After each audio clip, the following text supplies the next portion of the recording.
Before removing the rack latches, use a flat blade screwdriver to remove the ID label plate on the right rack latch and place it in a safe place.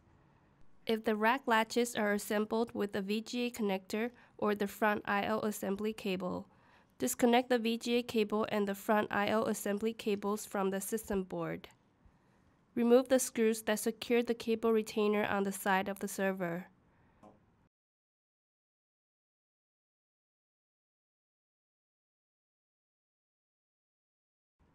Remove the cable retainer from the chassis.